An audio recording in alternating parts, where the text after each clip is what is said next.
Hello everyone.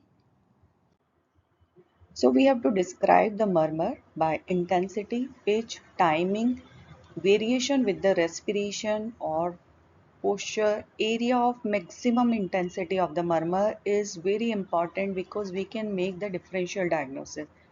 Then conduction of the murmur to the other area. Then we should grade the intensity of the systolic murmur. 1 when it is barely audible. Medium intensity 2 grade, loud but there is no palpable thrill, then 3 grade. 4 when loud with thrill, means during palpation you also feel the vibration of the murmur. 5 very loud, still need the stethoscope on the chest. 6 audible even with the stethoscope of the chest.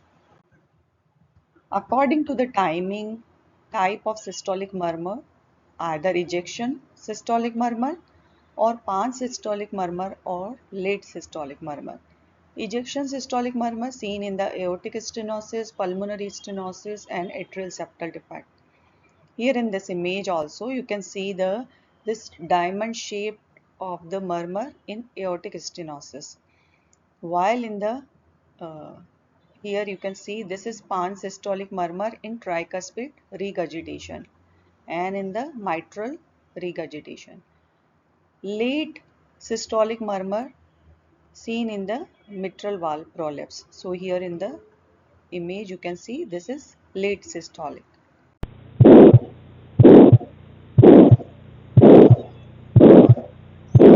This is the sound of ejection murmur. Thank you so much.